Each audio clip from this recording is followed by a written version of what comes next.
No, baby, that's for somebody else. We're just gonna keep you right where you're at right now. It doesn't matter what you think. The Wrestling Realm presents Break It Down with Brian H.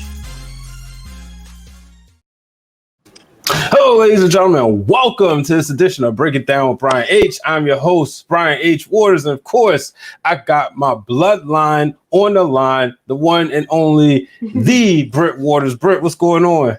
Oh my gosh, I'm so excited. Thank you for having me. Thanks for coming on. It's definitely a last minute invite. I was like, you up? Drank as much wine if I knew you were gonna have me on tonight. Oh no, you good. It's a hard seltzer, so I was like, let me get it together. No, you good. When I saw that you said you was gonna be up doing the show, I was like, well, let me make sure, see how I feel after working and whatnot. But I was like, all right, cool. I'm gonna do a show. Let me hit up Britt, see if she want to come on. Boom, we got it going. So, first and foremost, how you feeling? It's been a while since you've been on here. It's been I know forever. Right. It was like the first month of quarantine, wasn't it? Yeah, something like that. Yeah. And then I was on your IG live about a month ago. And then you went live earlier today, predicting the Survivor Series, which was phenomenal. I love it. Yeah, so I'm glad you're giving the world more wrestling content. I know you was like thinking about jumping in. I was like, no, come on, we need it. Your wrestling opinion. So yeah, I mean, you definitely supported me and like pushed me to do it. It's something I've always wanted to do, but I never had the time. And quarantine gave me like the time and the focus because it's like I really wanted to do something that I just had fun doing. With sports being in a rut for so long, I was just like, let's just do it. And people have been responding so well and joining with me. So I'm happy. Yeah, like I said, the wrestling community has come together, and I got to give a shout out to you. You've really elevated and helped elevate the Black wrestling creators. From us here at the Wrestling Realm, the Black Wrestling Podcast, those wrestling girls, and so many more. So it's amazing. And then just even like, you had King Coley on the show, and that's, him being on your show allowed me and him to get cool, and open up to another world wrestler. So, I already got, spoiler alert, I already got my pick ready for Title Tuesday coming up. I saw you Chalkline November. I don't have any Chalkline stuff yet. None yet. One time I was getting ready to order the WrestleMania old school retro jacket, and it was sold out in my size. Oh man, yeah, we gotta get you hooked up. I know. We gotta do something. Yeah, shout out to Corey. That's my big bro for real. I posted WrestleMania 28 when Undertaker and Triple H wrestled. I posted the video because I recorded the entrance of the cell, and this is like the early days. I think I was shooting that with an iPhone 4, and I give a shout out to Corey and Glenn because of the Wrestling Marks of Excellence, where Corey was like, look, man, this is your first WrestleMania. This is what to look out for. This is what to expect. Introduced me to the tailgate inside of WrestleMania that year. And he will tell you, a lot of people don't realize this. He won't take too much credit for it, but the Yes Movement was born then. Yep. Corey was amongst the first people running around the parking lot that day yelling yes, and also running around Access, just doing the yes chants, and like Daniel Bryan's my favorite wrestler now. I liked him then. He would later become my favorite wrestler. But that forethought, like I said, Corey saw it and he was just like, all right, y'all, let's go. Yes. So that was pretty cool. I love that. And it's like those moments that I miss so much. I think I was at the second to last Raw before pandemic shutdown. It was in DC. And I had all of these plans. I made so many, I met so much more people. And I was like, I'm so excited. And from like a professional standpoint, I had just come back from hosting NBA All-Star. So I was like on a high. I was like, I'm ready to put this content. I'm ready to do everything. I want to dive in. And then the pandemic shut it down. So it's cool that we've been able to create a community where we can still have those vibes, even if it's virtually. Yeah, and then even like the Black Wrestling Journalist, shout out to, the National Association of Black Journalists, bringing a lot of times you see, when I would go there, I would see people's like, oh, yeah, I be watching your wrestling show. I'm like, oh, I didn't know you was into wrestling, and then being able to create that community. So it's wrestling fans. It's all over. Tonight, for a lot of us, our childhoods really came to an end as the dead man, the Undertaker, official farewell. I mean, they pulled out all the stops. The thing that got me was the hologram of Paul Bearer. That almost broke me. And I was sitting here with my 11-year-old son, and so he started watching, and he doesn't watch as much as I do anymore, but he will look here and there, and we just sitting there. And I was like, "You crying?" No, I ain't crying. Then he's after this, he goes, I ain't crying no more, And I was like, and I said, you only watched the Undertaker do like 2 tombstones and you already cried. But, just that, and I remember he said this in his last ride. He said, you hear about people saying, hey, I watched you as I was a kid, and now I'm watching you with my son and daughter. And I'm like, wow, that's me, What did you think of the overall farewell? Well, going into it, they didn't give us much of a hint of what to expect. So when all the legends came out, I was like, is everyone going to get a speech? Like, where's this going? And then the press that he's been doing leading up to it, whether it was like the IG Live with Snoop Dogg, another Broken Skull session, he has been coming on as Mark Calloway. So some people were like, are we going to get Taker dressed as Taker speaking as Mark, or like, what is it going to be? So I didn't have really any expectations, but I wasn't disappointed because I was getting emotional too. And I'm glad he did it the way he did it, because for me, Mark is new, but Undertaker means something to like me and my soul and my childhood. I was saying earlier in my shows, like the Undertaker is the only wrestler for like my whole life that I only saw him as that. I never humanized him. He was a superhero to me. He was like Batman, Superman, Spider-Man. Like I've never even thought of him being out of kayfabe. So that part of me is like gone now. I gotta ask y'all this, because a lot of people say that. Where were y'all in 2000 to 2003 when he was the? Huh? Okay, go ahead. Because he was the American Badass. He sort of did an interview here and there. He did a DVD where he explained how Vince McMahon came up with the character, and he's sitting there in his, his jean jacket, jean vest, I think, or his bandana. Yeah, bandana. Biker stuff.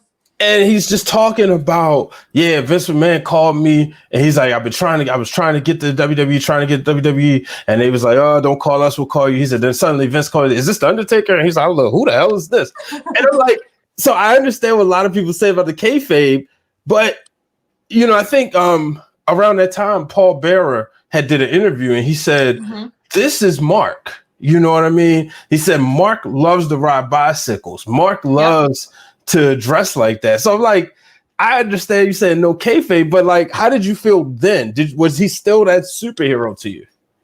100%. It was kind of like, what do you call it? Super, like it was like Clark Kent.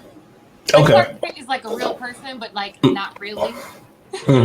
That's how that was to me, and I agree with you with that era, because that's what made me so okay with him retiring after this last match, because he kind of rode out as the American Badass, and that was the one that was closer to who he is as a person. So that's why I was on this team of he never does this again, because the match with AJ Styles ended perfectly because it was a good segue. But that was an era. That wasn't all of Taker. The Taker I remember is the Taker I remember. Just like because of my age, I have seen more at this point in life. I've seen more of Ric Flair being the old man who's just walking around than I've seen him as a wrestler, to be honest with you, besides like me going back and watching stuff. So you kind of remember someone how you want to remember them. It's like, I think a lot of fans have probably seen more Rock movies than Rock matches, but they want to remember him how they want to remember him. It's funny. You bring up The Rock, and I remember talking to my friend Reagan, and I told her, I said, The Rock used to be a wrestler. She's like, what? And I said, that's where the name The Rock comes from. Oh. So I'm like, I had to break everything. She American? Yeah. She's born late 90s. Never and so it's so funny because that same reaction was my manager at the time had. She was like, what? She was like, yeah, Brian, school her. And I said, yeah, The Rock used to be, and she's like, well, was he any good? I said, he's regarded as one of the greatest of all time. But even with Ric Flair, I watched a lot. I came up. Well, I hated him for years because he was in the way of Brett getting his first title, which Brett would beat him. And then I'm a Hulk Hogan mark. I know that's not always the most popular thing to be, but I'm a Hulkamaniac forever. Also helps reading the book. That's all. I'll leave it at that.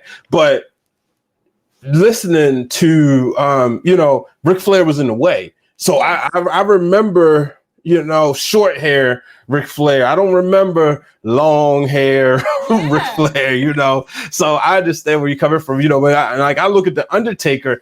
I'm not going to be one of those people say, oh, Undertaker was never my number one guy. I, of course, rooted for him to win certain matches. Obviously, and this might not be popular, never been a Dave Bautista fan at all. So that whole run. Oh, that's yeah. Crazy. And you're American. What? Oh, I'm in Baltimore. Remember that. Sorry, Baltimore. But we've been striking out, Rich Swann. We'll take Stacy Keibler. But, it's like, we'll take Stacy Keibler. Okay. Yeah. Take George Clooney. That's a win. Right. and we also, this is where Ron Simmons won the first championship. But yeah, I never was a big Batista fan, but watching, that was those matches with him and Undertaker, I really enjoyed. My favorite Undertaker is the 99 version. Like, even though I was rooting against him, that whole character, and it's so against everything I stand for because it's so demonic and I'm far from a demon. But, the Undertaker, Mark Calloway is actually saved. So that's good. Look, we all are allowed to have our guilty pleasures. And wrestling is so problematic and offensive and terrible. But that isn't any reflection on us. Right. So it's I look back at that and that Attitude Era before he went to the bicycle. And I actually liked some parts of that. But I also remember in 2004 when he was getting ready to face Kane and he was gone for a while. And I shout out to my boy Brandon Harley. We was like, yo, all I know is this fool better not come out on a bike at WrestleMania, because you could feel at WrestleMania 20 that he was coming back to the dead man. What's your favorite version of him?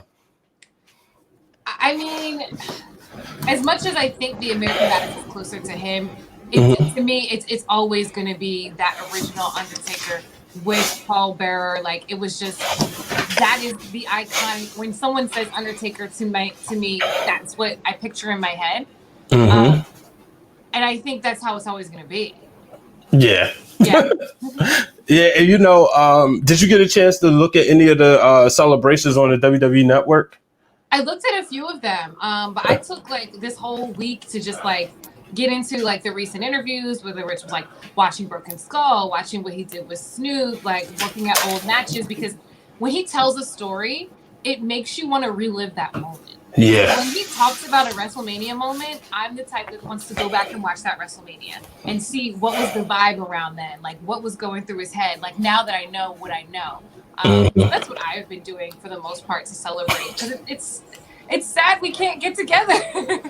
Yeah. I was talking to my buddy Hugh yesterday, and we was talking about just the Survivor Series coming up. He said, "Man, I miss coming over your house for these wrestling pay-per-view parties." He says, "It's been so long, I feel the same way. I've spent the last year and a half. I spent every weekend in New York, so I couldn't get home and watch like I did today. So the Jobberteers always had their pay-per-view watch parties at Legends Bar, and I just met so many people, and it was just the vibe in that room. I wish I was back there. Yeah, and I've been hearing so much about them. So I was like, man, one day I want to get a chance to go up there and really obviously, I met them on, through social media and watching their TLC? show. Are we going for TLC? That's they're gonna really shut things down in December. That's 5 days before Christmas too, and and then Washington or Baltimore is home, so I might be working. It's so crazy how WWE just does not care. Like every other sport cares. Like oh, Christmas. Oh, WWE does not care, and that takes a toll on not only the wrestlers, but I always say, like, when I see like creators taking a break, I'm like, it's okay to have an off season. Mm-hmm. Just because WWE doesn't believe in it doesn't mean that you can. Well, you also got to look at too, though, right? Because they're a TV show and they're entertainment, they have to answer to sponsors and the networks like USA. And I think what irritated me with the pandemic and them is they could have been the first ones to actually create the bubble. If they would have created the bubble, it could have made a safer environment. They're usually ahead of everybody, but this pandemic, they follow people more than they've ever before, whether it was using NXT as the crowd where the, AEW, or using the Thunderdome following the NBA. They could have created a bubble, and they probably, hopefully they will. I know some people may not like that idea, but at the end of the day, if I understand you got to respond, you got to answer to these networks. It's different from sports in that aspect because, USA was like, well, y'all better give us something. Y'all better give us some programming. Y'all telling us giving us live TV. But like Law and Order and Grey's Anatomy have all the That's true. But remember that we don't know what's in the contracts. You know what I mean? And so from that aspect, they got these obligations to fulfill. However, they have to keep their talent safe. You mentioned off season. I honestly thought Bayley was going to take some time off. We knew she lost her stepfather while in the middle of her world championship run ever. Yeah. So I said, okay, now that she's no longer champion, this would probably be a good time for her to take time off and maybe heal. But who knows? Maybe this is her way of healing. But even from a physical standpoint, you can rotate. They have so much talent that they can rotate and still have an off season. That's a whole nother show we'll have to do. It's a whole nother show. It's like sometimes they believe in COVID, sometimes they don't. It was like the way we didn't have NXT here for this round of Survivor Series because of COVID restrictions and blah blah blah. But then today we saw 12 men over the age of 60 all in the ring together. I'm like, what's going on? It's for Taker, It's for Taker. So me, I am like more of a I've been scared. Mm-hmm. So when I see those people and I think of what they do to the culture and just thinking of any of them ever having anything go on, it scares me. So I'm like, I really hope they are taking all the precautions. Yeah, me too. But let's talk Survivor Series. Yes. The main event, Roman Reigns defeats Drew McIntyre. The main event of the year? Yeah, how about that? Of the pay-per-view. Drew McIntyre, he has been doing an incredible job since becoming WWE champion the first time. I was watching that match with Randy Orton on Raw when he won the title back. And, the WWE Championship match, we can become desensitized to it because, they're going to fight for the title tonight. Yeah, they ain't changing the belt, whatever. Yeah, but it's just Raw. They're not going to do anything. Right. And I was watching the match. I said, this has, got the big fight feel. Drew McIntyre came out there with the sword and everything.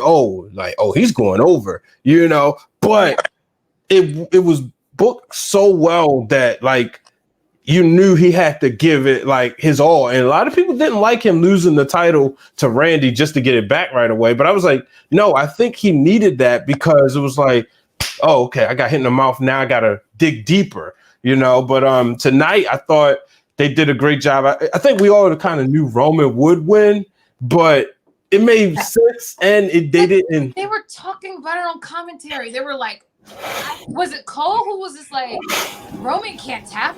He's the tribal chief. Oh, way to give away the ball. You know, it's so funny because my son was saying the same thing. He's like, they're giving it away. Yup, there you go. And I was telling him, I said, no. Well, I said, Michael Cole says that a lot of times. Oh, no, it was like, is he going to tap? And I think this was actually it was during the match. He said, is he going to tap? He said, now we know he ain't going to tap because he just said it. I said, well, sometimes it happens, but, you know, that part,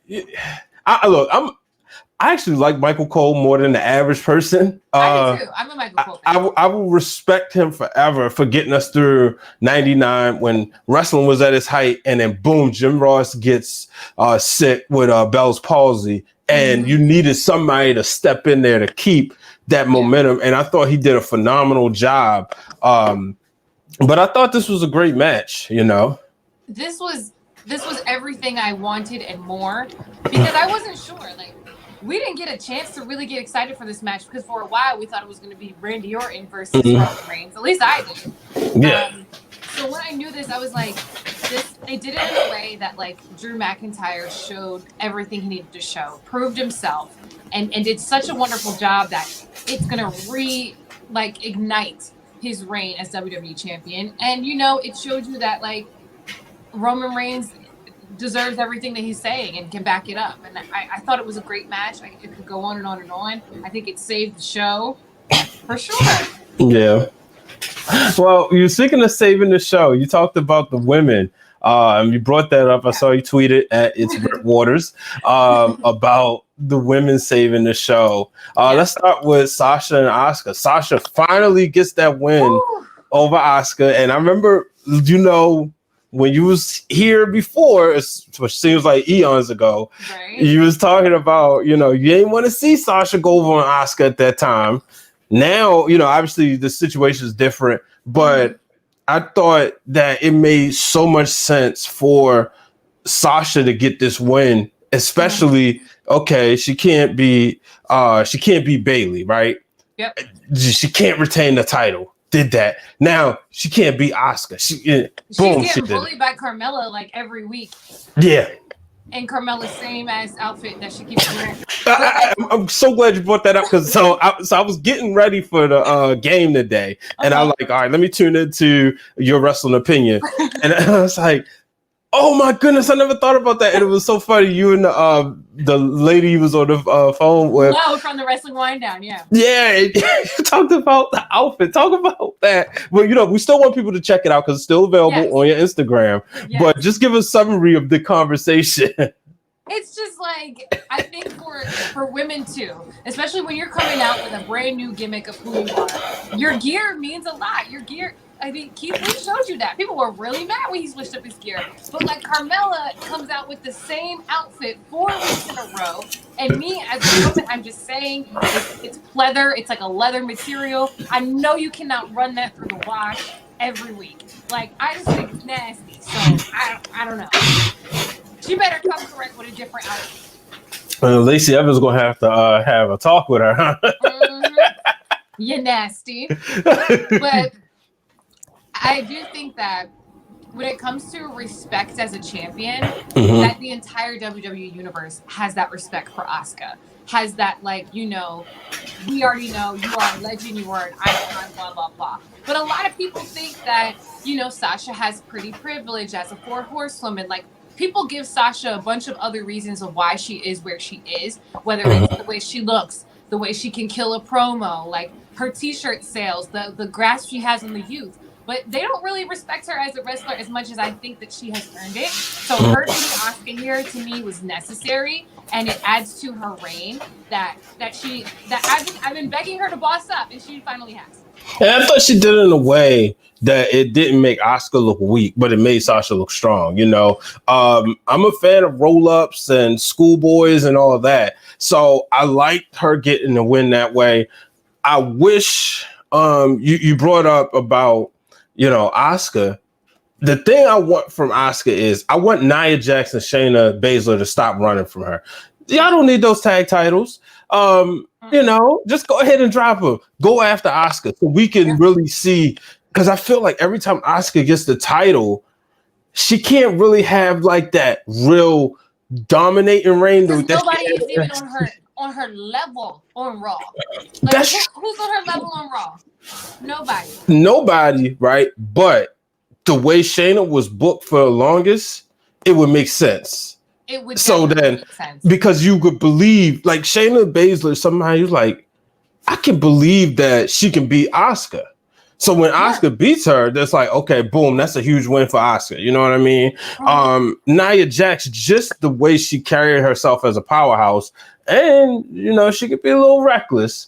You know, Nia's performance today wasn't good. Like, if we talk about Asuka, what did she have on? Like, she didn't have I was annoyed. But you know what? I think that's why the Asuka and Sasha match ended that way. You know, Asuka wasn't curled over in pain. Like, she was looking at her like, all right, I see you. You know. Yeah. Yep. And you know, especially considering the way Sasha beat her for the title. So she needed that win. So I was glad that she was able to pick that up.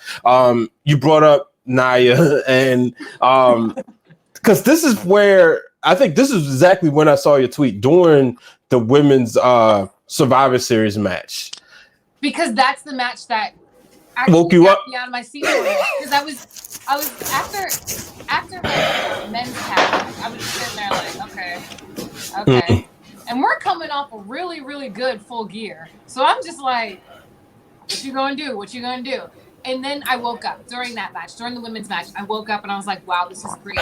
And everyone had their time to shine. Like, seeing Bianca and Natalya doing the squat move, like, it was just so cool. Like, everything was flowing, everyone was showing off, and I thought it was just a great match. And it woke me up, and the show since that moment progressed. Yeah, I agree. I wish that. So I understand why Lana won. As much as just think about it, right? The story of her constantly getting beat up and they telling her she don't belong, right? Bianca being in there last but not getting pinned, she already looks strong. Yeah. She already goes into SmackDown really as the dominant woman. So she was going to look strong regardless. So it's kind of like a 2-for-1 because now you can continue the story with Lana. You just had the Chronicles for her, which I haven't watched yet, but you just had a lot of crying. Okay. You just had the Chronicles. So now what you do is you saying now she goes in there, she can run around, you know, and boss up essentially on Nia and Shayna. Now she'll probably get put through the temp table tomorrow, you know.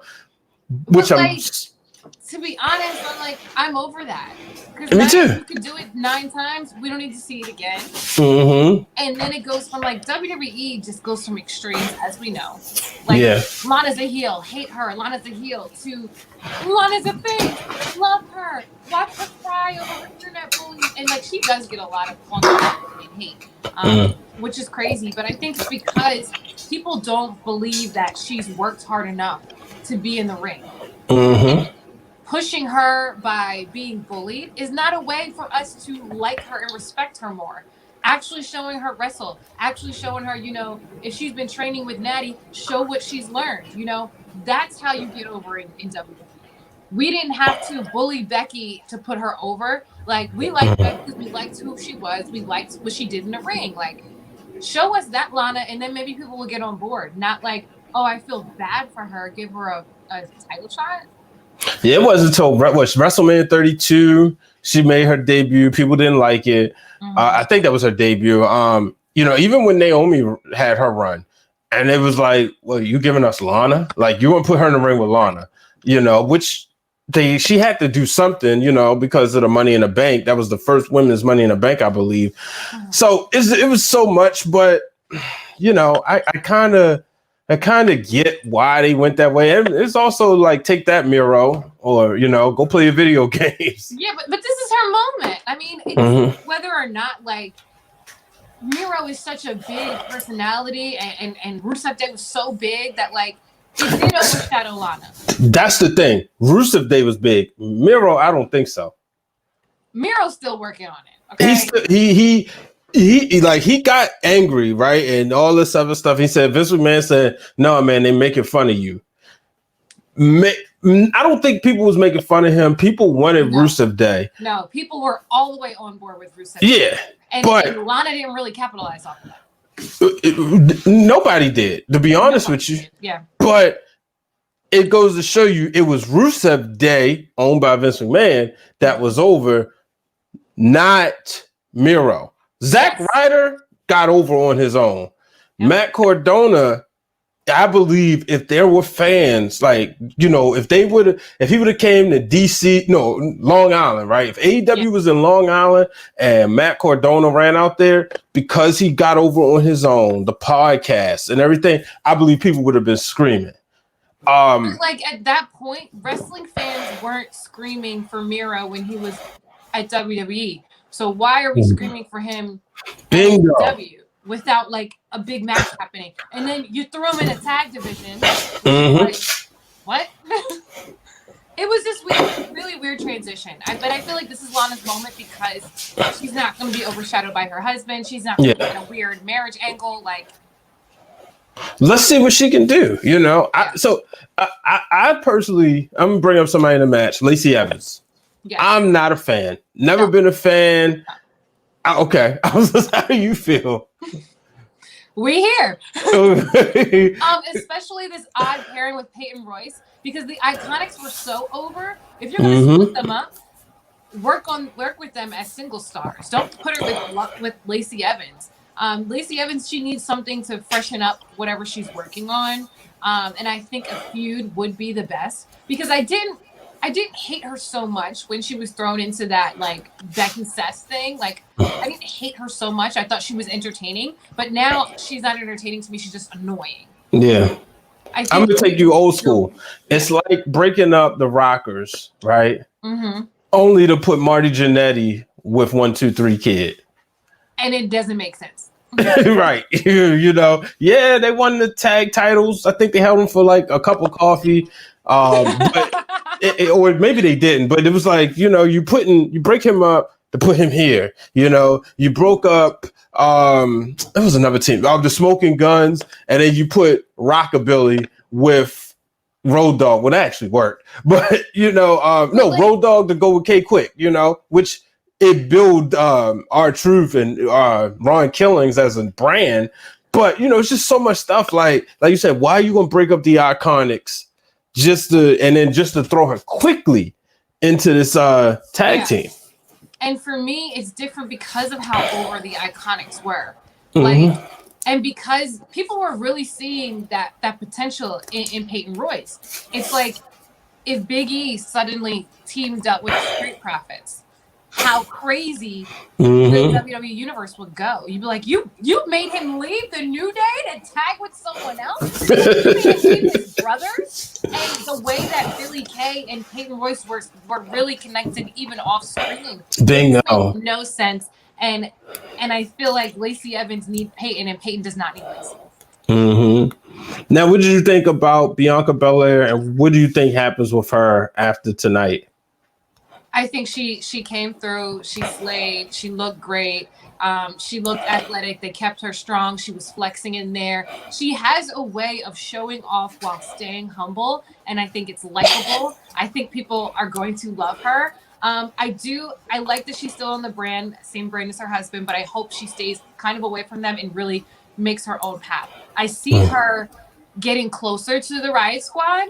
And I'm okay with that because I think she does need some time to build up. I would love to see her with a belt one day, but like I think her doing something with the Riot Squad is not a bad thing. What do you think? I want to see her win the Royal Rumble.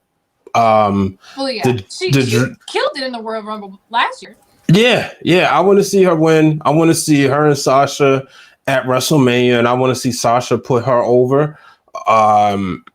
You know, I understand. I just think, you know, I know Charlotte will probably find her way back, but let's put her for Asuka or whoever's on Raw. Is it Charlotte on Raw? Yeah, Charlotte's on Raw. Okay, cool. Let's keep her away from them. But I think you can build to Sasha Bianca Belair match. I hope. I mean, Think about it, and I know the McMahons are Republicans, so but we will be in the midst of a women's vice president. They more than Republicans, child. They're chilling in the cabinet. They over here. Yeah, they are talking that voters nonsense. But I know, so but just think about you. I mean, you imagine Kamala Harris, Vice President Kamala Harris, coming out, introducing that match at WrestleMania. You just imagine how great that would be, and Snoop Dogg rapping with Sasha coming out. Please leave Cardi B out of this. I beg you. As much as I love this, I would love to meet Sasha and Bianca at Mania is a great match. But I think they're not giving Bayley the time off because they're going to reignite the feud. When Sasha did that recent interview and said one of her dream matches to be versus Bayley at Mania, I was like, girl, if that was going to happen, it would have happened, and it didn't happen, and y'all can't keep stretching this out. There's potential for you. So, I don't know. And I think once Sasha does drop the belt, she's going to take some time off again, and she's going to explore all of these things. Sis was just on The Mandalorian. You don't need us. That's true, and I love the fact that she found herself and she's branding herself early as, her movie star is her name. And she's doing what The Rock didn't do, the name Dwayne Johnson. If he would have did that sooner, I don't know. I mean, it was the early night, it was the fourth wall wasn't broken the way it is now, so it might not have worked. But I was thinking maybe if he did that then when he wanted to be Dwayne Johnson, it could have worked. But he was Dwayne The Rock Johnson for a while, and then it seems like he decided to just drop that. Yeah. Because he goes and does interviews and he's just The Rock now. Yeah, I mean, he had to embrace it, everybody knew who The Rock was, people who, people would, I remember when I was younger, people would say to my mother, was like, oh, you watch wrestling? She was like, no, I used to, but yeah. She's like, I don't watch, but I know who The Rock is, girl. Let me tell you, So. You can always tell a fake mark when they're like, oh, yeah, did you see The Rock last or Cena? What? Yep. I'm like, It's funny because I do my IG lives and my Instagram platform isn't just wrestling people. It's people that come from my Wizards job, from everything else that I do. So they'll be in the comments and they'll be like, what Big E left the New Day? What are y'all talking about? Or they'll be like, oh my gosh, Taker's still wrestling? I'm like, they'd be like, so far off, but it's crazy how it takes one name to light up someone's inner wrestling passion. Yeah, my brother Glenn always says everybody was a wrestler fan at one point. Me and Dwayne always say you can make a wrestling reference with anything. Yes. And that was the thing. So in 2011, this was when the wrestling realm was in its infancy and the notes were being taken to build the brand. You guys are coming up on your 10 years. Oh yeah, yep. So we were sitting there talking outside of class at Morgan State, and it was the night The Rock had came back to challenge to tell people that he was basically angry at Cena when they made the announcement that he was going to be hosting WrestleMania. And we're standing there talking like, man, it's so crazy. Finally, The Rock is back, yada, yada, yada. And then people just would stop. Wait, The Rock? The Rock's back? Wait, what? Yeah, and these college kids is trying to be cool, and I don't watch that stuff no more. Then it's like, oh, wait a minute, and and that was the thing I learned in college about the Miz, how his shirts, how they always stuck out, because the Miz's shirts would say, "Hello, I'm awesome," or "Awesome." You could rock a Miz shirt anywhere, and people be like, they wouldn't know it was a wrestling shirt. Mm-hmm. Those are my favorite because it's the inside joke. But to go off what you're saying, I think once we get through this pandemic, they're going to need big names to get. I remember saying that. Yeah, I said it on my show, and I was like, "That's when you bring in The Rock. That's when you bring in Cena. That's when you bring in the Bellas. That's when you get a legend to come manage somebody. Because those people are out there. everyone is a wrestling fan in some way, somehow. They will tune in, whether it's to see somebody's new hairstyle, whether it's to see Roman Reigns with his shirt off. Thank God he thought he took that little thing off. I'm just saying, people will watch it for their own personal reason. Do you think the Bellas have a tag title run in them? I was just watching Total Bellas, and I had to turn it because they were talking about pregnancy and hemorrhoids and baby poop. I was like, y'all do not seem like the Bellas that I know. But I think it's important that they do. I really think they will. They said they would, but I think it's like you can't go into the Hall of Fame as one of the best women's tag teams and had a chance to go for the belts a bit. Yeah, I want to see it happen. I like the Bellas. I respect everything they've done for the business. I believe, they really kind of set the tone. You think about their crossover appeal. The first time it didn't really work when they left, but, that comeback. And you just thinking about what they've done, bringing, some women to wrestling because of the Total Divas and then the Total Bellas. I have friends who would tell me, nah, I don't watch wrestling, but I love Total Divas and I love this. And then, of course, they're like a few months behind. It's like, yeah, because Natty's going to win the belt at SummerSlam, I hope. I'm like, yeah, that kind of already happened. You can Google that. Right, So I think we all know Natty ain't winning no belt. But so let's move on to the tag team. You said the men's tag team titles. I thought the New Day, and first of all, you got the Street Profits on, you called it. They won Black Excellence in the ring. Yeah. And I remember when Men on a Mission won the titles years ago. Then we didn't see a black tag team, not the Rock and Sock Connection, not Booker T and Goldust, but a black tag team win the titles again until Kofi Kingston and R-Truth. Yep. Now, both shows, the New Day and the Street Profits, and just the way they went out there, it was, to me, a clean wrestling match. Yes. And sometimes you just need that on the show. A clean wrestling match. In the end, it was the Street Profits getting it done. Shout out to the New Day, giving them the rub, putting them over. What do you think? Like you said, you called it. You had the shirt. Before the rest of. To be honest, I wouldn't have been mad either way.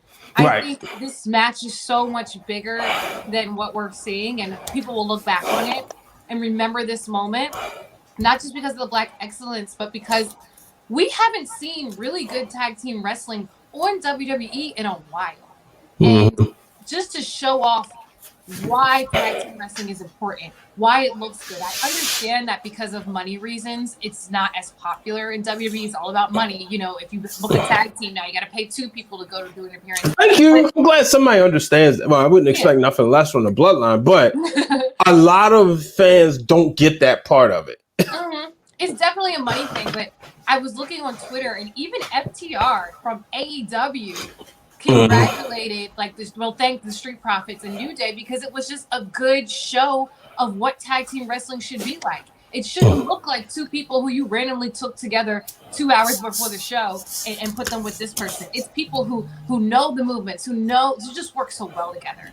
And like I said, this was a great time to get the Profits over. I think Xavier and Kofi are going to be busy with their Hurt Business later. They got time. They got to be busy with Retribution. They got other things to do. It's such a good thing. I loved it. Did you think the Hurt Business might have won the match and been in this spot on Monday? What do you mean? The Hurt Business.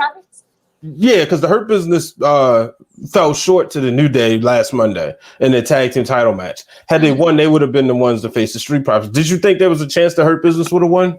Hurt Business isn't going to lose on a pay-per-view. That's what I was thinking. Yep. Yeah, I just don't see it. Yeah.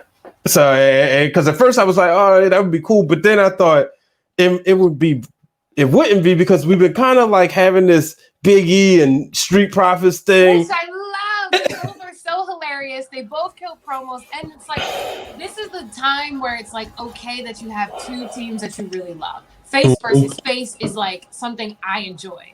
Mm-hmm. Yeah, so I really enjoyed, like you said, just the way the match was, you know.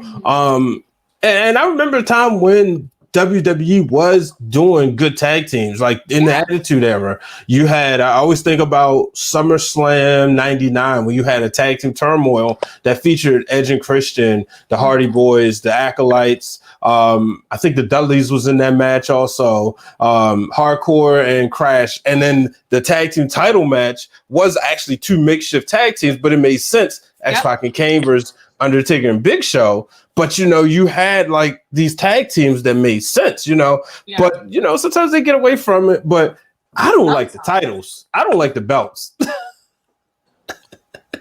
I think at this point, we know that you don't need a Raw tag team and a SmackDown.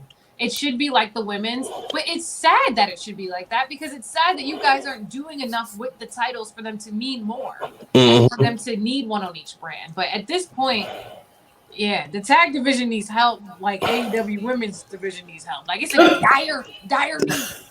I thought they was getting a little bit better. You know, they have the talent. And I tell people they got the talent in AEW as far as the women's division is concerned. It's just the pen and the pencil and the paper is not coming together right. Yeah. You know, I mean, they can blame the pandemic, but even the women that are there every week standing on the sidelines, y'all aren't even using them correctly. You know, the fact that there's a pandemic and you're bringing in people from other promotions and they're still not putting on A1 matches or they're still putting them over more than your own roster. We could go on for days with that. How do you feel about AEW Dark? Oh, your mic is going funny. Huh? It's still acting crazy? What are you saying? Oh, you gotta be kidding me. Hold on. No, we were going so good. What did you do? How about now? It's doing something. Yes, there you go. All right. Oh. Can you hear me? Gosh, yeah. Okay, What'd you say? How do you feel about AEW Dark? I like AEW Dark. Okay. I like it because what else am I gonna do on Tuesday? So, unpopular opinion. One, I don't like the 2 hours.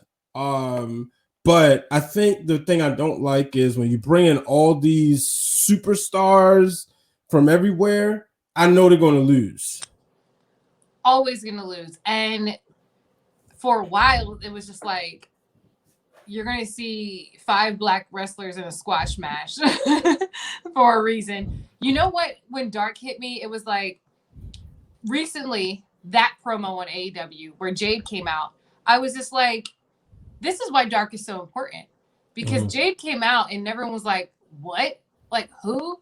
Where are you coming from? Like, okay, she was popular on Instagram, but I think if they would have developed her in Dark first a little bit, it would have been an easier transition. I like Dark for that reason, but a lot of those matches are always going to be predictable. I think I would have liked if they did this. If you would have like your indie people wrestle each other, and then your talent that you're still working on, develop the sign, have them wrestle each other rather than squash all the indie people. Because if if I see, let me just say Lance Archer versus Brian Cage, right? Cool. I don't know who's going to win. But if I see Brian Cage versus Bishop King, who I'm really high on, I'm like, Bishop King ain't gonna win. So I think if they did it that way, because now I'm like, all right, when y'all have this next show that I'm not sure if they're still going to do, are you going to continue to do things this way? For sure. I've seen it work and I've seen it not work because I think Scorpio Sky got his feud with Sean Spears so over because he was doing so much in Dark and he was having good matches in Dark. So I do like that Dark exists. I just, especially during a pandemic, I know everything is about money. It's over our heads, but I don't really need to see a second show for AEW right now. That's true. Because the show they got ain't even where it needs to be. because I was so excited. It's like the product is getting worse, and I don't even want to see a third hour, to be honest. Right, that's true. That's true. Before we close out, Raw and SmackDown traditional Survivor Series match. Because we already, you said her business was going to lose on TV. I mean, on the pay-per-view, and that's exactly why Bobby Lashley didn't. But Raw versus SmackDown. Raw with a clean sweep after all this time. All this time they couldn't get along, and I wanted to see Kevin Owens have a big night. They did this to us on purpose. You know they did. They gave us with the oopty whoop. Yeah, and they that did was like, this before. no I can't way. remember which year, but they did this before. Okay. I was like, they just wanted us all stumped. I think what Rollins did was interesting. Didn't see that coming. I know. Wait, what happened? I remember. Okay. I got home late, so you gotta. So okay, I'm gonna be Seth Rollins. So he's tag. Okay, I'm in, right? He turns around to his team and he's like, "This is for the greater good." Gets down and kneels right in front of Sheamus and just lets him pin him. Eliminated for the greater good. Thank you. I have been the Sunday Night Messiah. What greater good? I don't know what greater good he's been talking about this whole time. I thought his gimmick was Jesus when he first started, and it wasn't. And this is so weird. Which I'm like, okay, Rollins, I know you on the other side. Whatever. Like, cut it. Like, I was just like, if this is what you need to do to go home to Becky, she was like, what, 8+ months now? Just get at it. Just go. Because Seth, you have given us so much good product during this quarantine. We're good. We're done. Like, Roman's back. You can go now.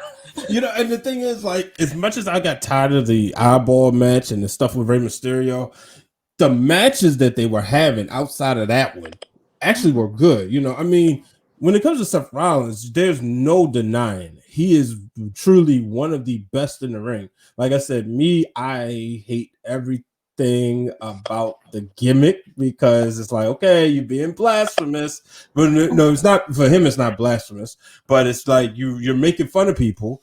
But okay, but in the ring, like you were entertained. Rollins was the guy.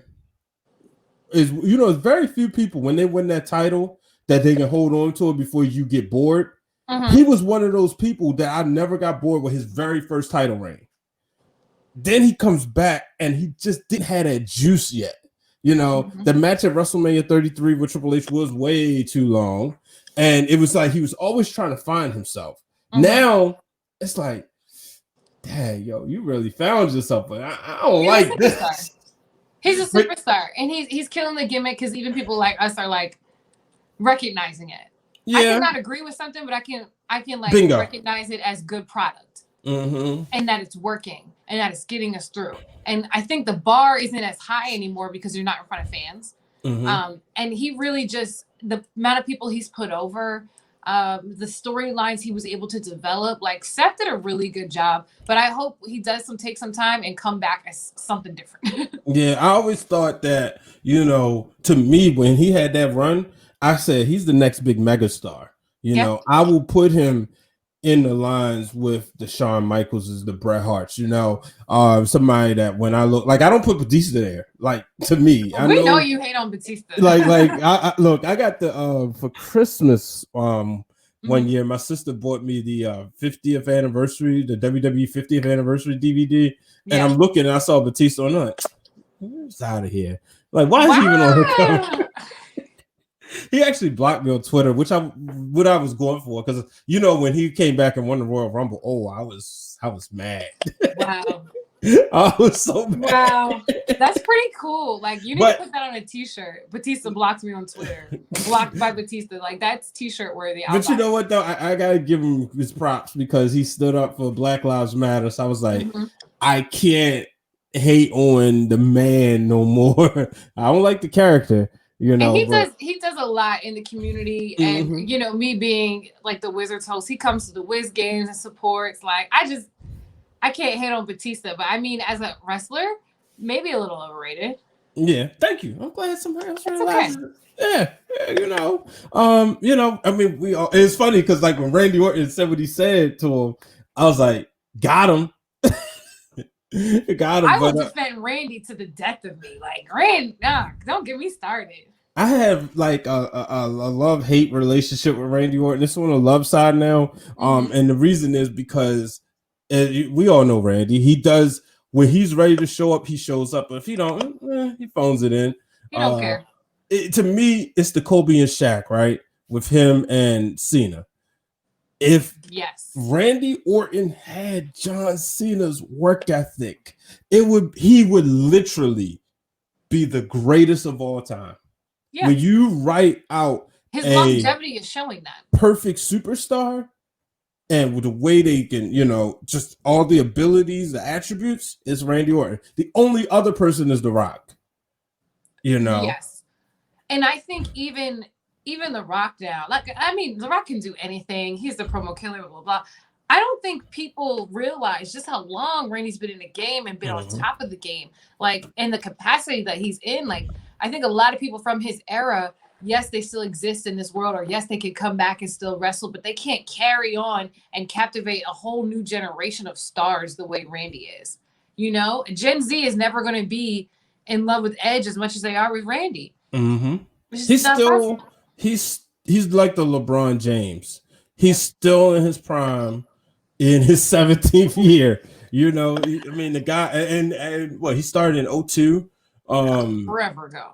Yeah, and was in the SummerSlam main event at SummerSlam 03, asking Triple H. Started way too young, like LeBron. Yeah, and won the title that he won it from vacant. And run SummerSlam 04, but just like watching him, I was like, man, if you would just understand. And I think now, he's going out there, the work he's been doing with Drew McIntyre has just been incredible, But looking at tonight in the Raw Survivor Series match, I was happy to see, AJ Styles. To me, he's another one. Like AJ Styles, I always heard Bruce Pritchard say, the AJ Styles you see now is the one they tried to get when Bruce was working at TNA. And before they became Impact, he was like, this is the AJ Styles we wanted. But now you see, and like Vince said before, we should have signed him 10 years ago. I would love to see him kind of getting up there next to challenge Drew and dethrone him. He's got a manager. He got muscle now. So that guy, and he hasn't really done nothing yet. What are they doing with Jordan? Do you know? No. But I would love to see AJ Styles become WWE champion once again. I would love to see it. I think what really stood out for me, during this pandemic time, was when he was feuding with Taker leading up to Mania, and the way he got under people's skin. Even on the last ride when Michelle McCool was she had to text him and be like, "Hey, yo, what's good here? This is starting to actually hurt." I think he just showed just how far he's willing to go. And that is powerful in the business, that you're willing to take a risk, that you're willing to go so hard on someone that is so loved in the business. Some people take it easy. I'm not going to do this about Taker. I'm not going to, but the way he committed to it, the way he got, FTR over, it was a vibe that he proved this year, to me, at least, that I think everybody saw. Yeah, absolutely. And I can't wait to see what the celebration is going to be like on Raw, because he going to clown him and let everybody know he was the captain and this is what happened. You listen to him. So it should definitely be interesting. But any final thoughts before we get out of here? Thank you. Thanks for having me. I'm excited. Thank you. Thank you. I definitely appreciate it. Yeah. I'm excited to see everything that comes from this pay-per-view. I'm glad it was good. Yeah. Before we go, do you have any classic Survivor Series memories, or one of a favorite Survivor Series moment? It's I feel like I can't talk about Sasha on here because I went so hard on her the first time you had me on. So I can't say that. I don't know. I have to think. What is your favorite Survivor Series moment? Oh man. So the history, one of them is The Rock winning the title. Yeah. even though, at the time I was like, okay, I was like super like always going for the good guys. Funny story, real quick. Like today, like my son was like, Dad, why do you always like the bad guys? And I was like, wrestling is really catered towards children. I said, think about this. Yes. I go to the show, me and your Uncle Dwayne, we buy 2 t-shirts, that's $20 a piece. But if me and your Uncle Dwayne take you and your sister to the show, that's $80. I said, so that's the reason why it's catered to kids. I said, so more tickets, more hot dogs. Exactly. I said, so for me, I said, I like who I like. I said, right now, I like Roman. I like his attitude because he's rooting for Drew. He's like, Roman needs to be humbled and all this stuff. I said, but when I was your age, I used to root for all the good guys, all the bad guys, So like that's SummerSlam, Survivor Series 98, didn't really like The Rock joined the corporation. So I was like, all right, now forget you. I was rooting for you, but now I'm just back to just Stone Cold, But that when Bret Hart winning the title at 95, also really like that wild card match. That was the first time they put like the good guys and they mixed the good guys and the bad guys together and had them like go against each other. So that was really cool. Survivor Series 01, the first wrestling DVD I ever bought after getting my PlayStation was phenomenal. Just the whole, everything was like the 5-on-5 winner take all match. See, you're naming like 8 of them. I thought I had to pick one. Pick one. It's always hard to pick one. You're talking 25 plus years.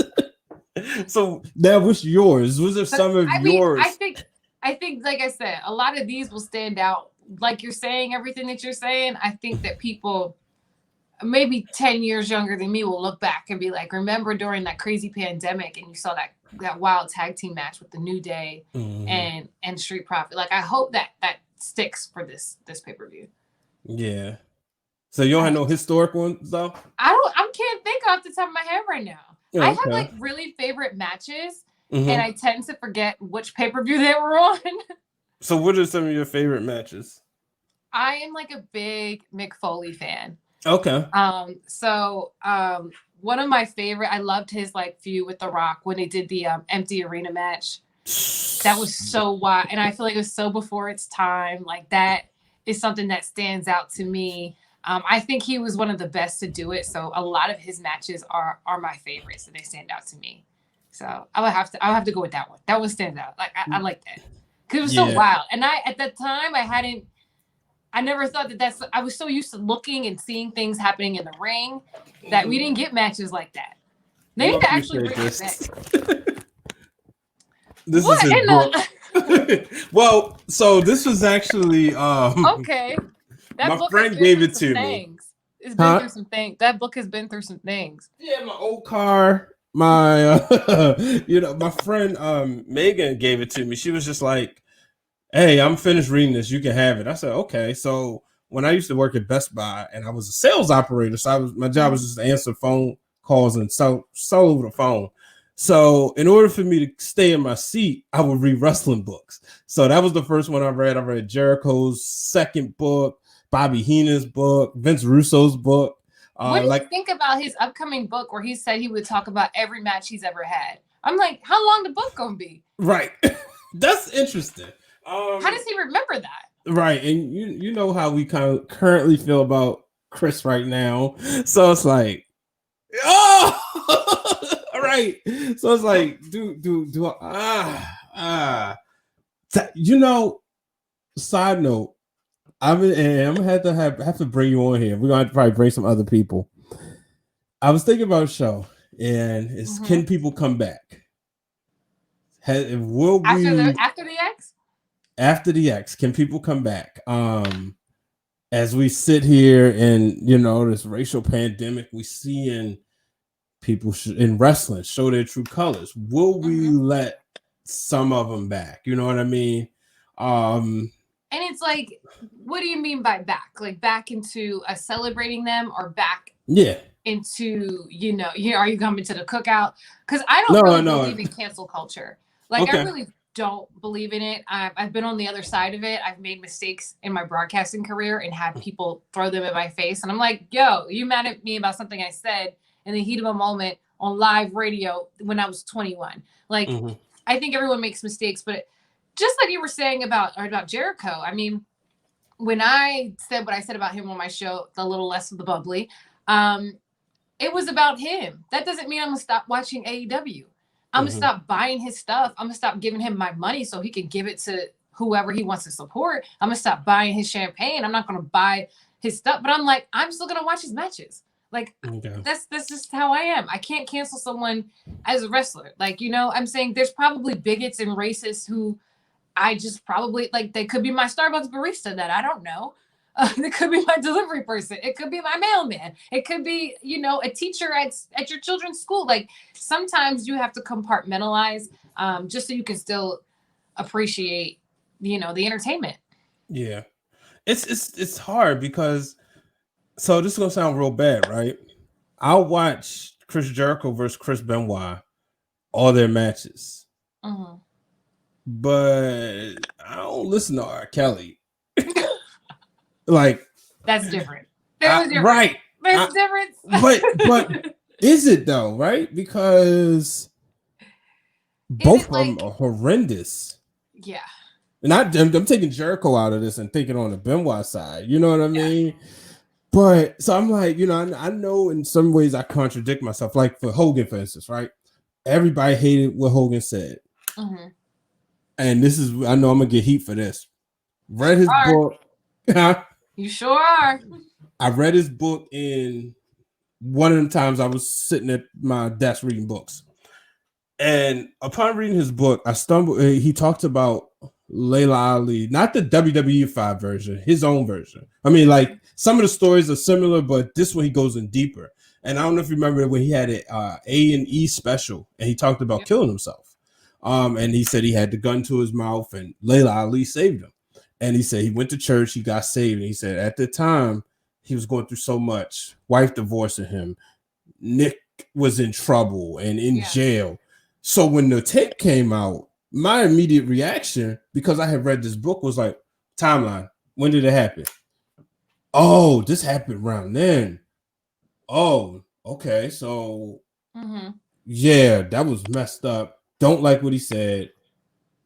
But okay, he changed his life afterwards. He got saved. So that's when people look at me like I'm crazy, but I'm like, no, like he went, like we look at Shawn Michaels all the time and hold him in high regard when he was born again. Like Hogan did the same thing. Now he wasn't flaunting it around, and the same with Taker.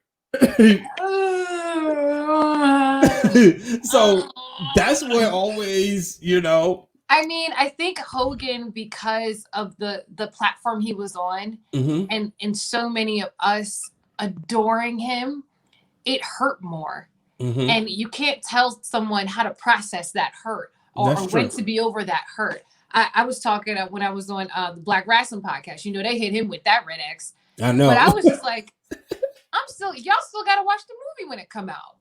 Like, you got to still watch it because it's like, you want to see if you want to hear about Macho Man and hear it from that perspective. You want to see if Miss Elizabeth is going to be. You want to see these things happen. It's part of who we are, and it's a learning process. I mean, I think it's a hard lesson that Black people need to learn. Black kids need to learn. I have to learn. It sucks that we have to learn that like, not everybody that we love is here for us. Yeah, and trust me, I got so much heat in 15 when that came out because I wouldn't hate him. Yeah. And then he did not handle it the right way. He was, if you remember that day when it came out, he was retweeting all the Black people who were saying stuff. And I remember Jim Ross said he needs to get off Twitter, Please. But that was early Twitter too. Yeah, and even like just watching it, I was like, well, I understand like everything he did was wrong, but personally, as I believe that this happened at a time before he turned his life over. But that's just your level of empathy for the tough time he had in his life, and knowing that when you go through things, it reflects in your speech and in your actions and all of that. And not everybody has that, and not everybody's where you're at, and I respect that too. Yeah, and bingo, I never told people, oh, no, you need to stop being this. No, because I can't. Like, like even with, like, I mean, we watch we all here talking about Vince McMahon's product, you know, and we all know like Trump supporter, and even like I like your guy Mick Foley. I'm like, I love what he said. Like, America showed racism isn't a deal breaker. You know, for us, for me, I'm like, it is. But to me, this was really just two things you can't come back from, and that's domestic abuse and child abuse. Yeah, those things are so terrible. Yeah, that's definitely deal breakers. But I mean, I understand where you're at, and I applaud you for living in that and being like, you know, this is someone that is an icon to me, and I appreciate. I went through it when it was like the height of when Kaepernick was kneeling, and people were like, boycott the NFL. This was back like 2018 when I've been waiting my entire life for the Philadelphia Eagles to win Super Bowl, and we were gearing up to like Super Bowl 52. I was like, I am sorry. Like, Black people, if you want to like hate on me for keep watching football, this is a big part of my life. I bleed green. I'm an Eagles fan. I am not going to give up football when my team is about to win their first Super Bowl ever because Colin Kaepernick wants me to. Like, it's a weird battle that you have to go through within yourself. But in the end of the day, you support who you want to support. Do what you want to do. I don't believe in cancel culture for that reason. Yeah, man. You know, and for me, like I'm not like if I cancel, trust me, it's like, oh, you cancel. You know, like I'll give you an example. Fabulous. As much as I used to like love Fabulous, like, that, but you pulled a gun on and you beat your woman, and no, like that's where I'm at. You know, people say stuff. All right, you know, like I said, Jericho. It's like Jericho. But then it's like, okay, so how do we get, because we're going to come out of this. I believe we're going to come out of this racial pandemic in a sense of division, right? People still gonna feel how they feel, but I think the hatred part, you know, and then with those people who really like support the other side don't understand because they can't feel what we feel. So they can't, you know, like no matter how much I support women, I can never understand what it's like to be a woman. So a white person can never understand like when a Black person say, okay, because you're supporting him, even though you may say you support equal rights, but you supporting somebody that's driving against that, you know, and that's the part that's so difficult. Like I said with Jericho, but it's like, when do we? I want to use the word "let go." You know, when do we say, okay, you did the time of, you know, and I would definitely love to ask the Black Wrestling Podcast. You did your time with the X. Black wrestling ain't gonna let him come up off that X. I'm telling you. Yeah, in general, you know, you know, with like, yeah, we know because you know Piper's dead and gone. And he right here. Yep. You know, for shout me, out to like, them. Once somebody's gone for me, I'm over it. But like I said, I was emotional. I think usually I can do my wrestling opinion, my IGTV show. I could do it all in one take and just sit down and do that. I did that Jericho segment a little less than bubbly a few times because I was just like, I'm not gonna give the people what they want and go harder than I feel. Yeah. And I was actually hurt because I remember being excited to get those bottles of the bubbly. Excited, like, is it good? It's actually kind of good. Because I want some. Right. And like, I had plans to be Y2J for Halloween because it was like right around the time of like the anniversary. So I want to get the sparkly outfit, have my hair up in the lip. So it was emotional for me. And you kind of see it and when I did the video. But like I thought you held it together very nicely. You know, thank you. You said it in a way that was like classy, like like sit in time out for a second. Think about what you did. You're not getting my coins. Like you might get my views, but like my views of AEW supports the Black people in AEW as well, and it supports the other people I support. I'm just not going to buy the book on the black market.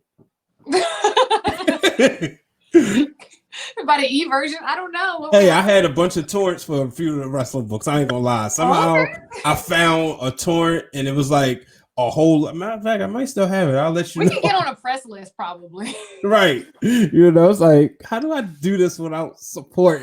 But I think that it's important to still do the work, because I think you reading Hulk's book is why you understand that situation more deeply. Like you can't read a tweet and cancel someone and not want to read more reasons to uncancel them. You know what I mean? Like if you didn't put research into why you don't like them, you have to match the level of effort for why you do.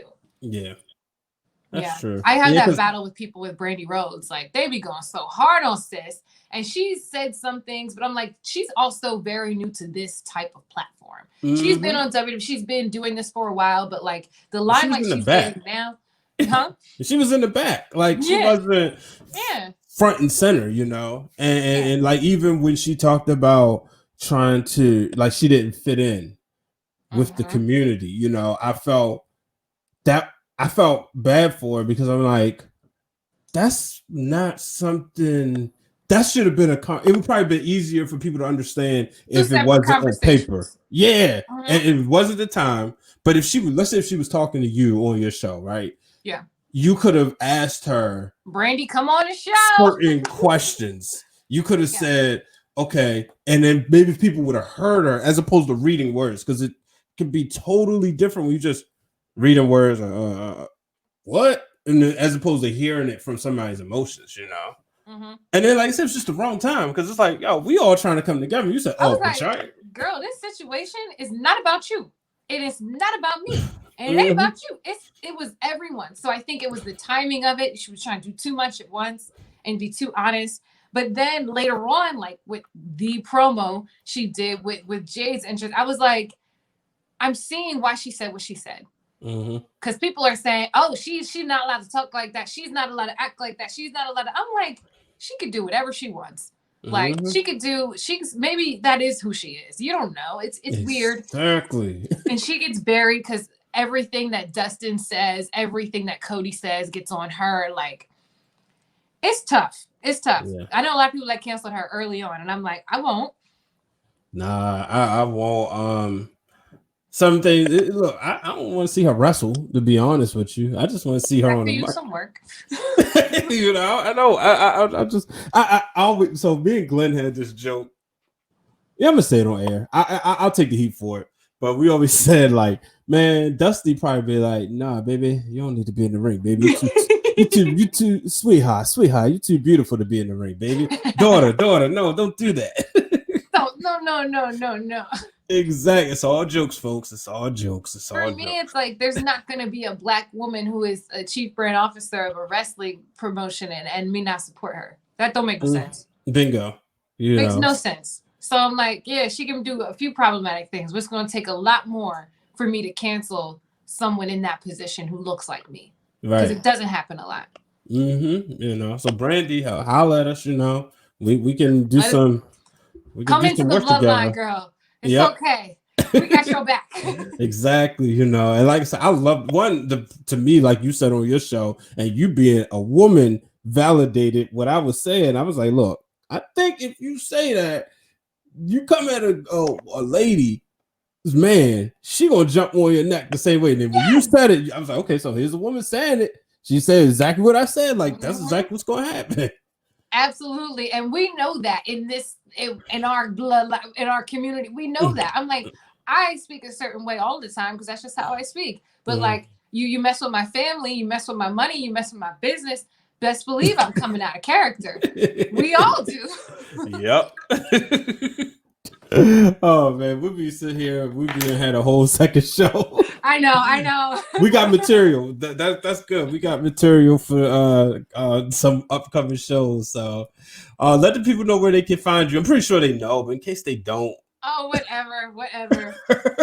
You can follow me at It's Britt Waters, ITSBRITT Waters. I do an IGTV show every weekend, and then on pay-per-views, I go live, and I have any mark who's in there just come in and give their opinion. Today's was. Do you see the last guy on today? He was hilarious. That man was hilarious. Yeah, by that time I was already on the field. I had to Okay. Because I was like, go back and check it out. Yeah, I was like trying to watch it. I was like, all right, cool. And then I was looking at the time. I said, oh man, all right, it's time that we we try to get out there before kickoff. And I was on parab, so I had to make sure. Bring home that bacon. Don't worry. Look. My series will always be there to watch. I've been watching your stuff at like late random times because I always do it the YouTube way. And YouTube is what I do to like help me relax and decompress and go to sleep. So I'm always watching it late at night. I'm like, should I come in at 2 a.m. or like go ahead. Okay. Go ahead. Yeah, I definitely appreciate it, But yeah, let's get out of here. Thank you so much, ladies and gentlemen. Survivor Series was good. It was good. I give it a thumbs up. You give it a thumbs up? Thumbs yeah, up, definitely a thumbs up. Because there's been some bad ones. 2000 was horrible. But this one was really good. I really enjoyed it. Britt really enjoyed it. So let us know what you think in the comments. Until the next time, folks. She's Britt Waters. I'm Brian H. Waters. This is the Bloodline. So long, everybody. Thank you for tuning in to this week's episode of Break It Down with Brian H. Hit the subscribe button and turn on the bell so you get notified every time the Wrestling Realm posts new content.